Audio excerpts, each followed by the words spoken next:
तर बीडच्या परळीमध्ये एका तरुणाला काठ्या आणि बेल्टनं मारहाण केल्याचा व्हिडिओ समोर आला आणि त्यानंतर आता एक कथित कॉल रेकॉर्डिंग समोर आलेली आहे। मारहाण करणारा मुख्य आरोपी समाधान मुंडे धमकी देतानाची ही कथित ऑडिओ रेकॉर्डिंग असल्याची माहिती समोर येते।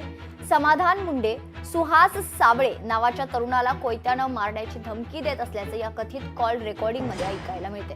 या कथित कॉल रेकॉर्डिंगची लोकशाही मराठी पुष्टी करत नाही। बोल ना पिल्ल्या। अरे काय त्याला का म्हणतो तसं बोललास भावा? अरे फक्त हा म्हणलं, काय बोललो मी? काय तुला पटायलंय? त्याला बोलते सॅमला बोल, ओळखीत आहे ना ते? हॅलो, ते ओळखीत आहे ना तुया? हा बोल ना मग त्याला व्यवस्थित बोल ना जरा। अरे काय बोललो काय मी, तू सांग बरं। भरली का म्हणलं? हा भरली का म्हणलं? तुया काय संबंध आहे, नीट बोल। भरली का म्हणलं? तुला सांगू का भरली का? दुसरा शब्द रॉंग पडला। स्वाश्या हा गबस तू गबस थांब गबस रॉंग पडला शब्द। काय म्हणलास? काय म्हणलो? आता कुठेस? नांदेड। या मग परत। हो येतो। तेच म्हणलं भरल्यावानी करू नको। आणि तू तू तुया काय संबंध मला बोलायचं? भरल्यावानी करू नको। श्वास ऐक ना। हा.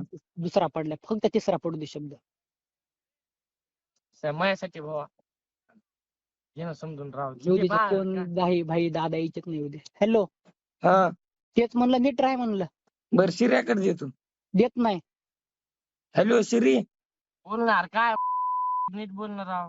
अरे काय बोललो मी? झोपेतून उठलो, तुला सांगायलो काय? तू येणार त्याच्या भांडणात? जाऊ कशाला उगत मी लहानणार बघू दे। फोनच्या आधी रोहित मुंडेला पण एकदा रॉंग बोलला होता माझा भाऊ, माहिती एक 2 शब्द रॉंग बोललाय, 3 शब्द रॉंग बोललाय। हे नाही 3 कोयते घातले तर आपल्या बापात बदल ज्या दिवशी ते त्या दिवशी। लोकशाही मराठी ऐका, पहा, जागरूक रहा।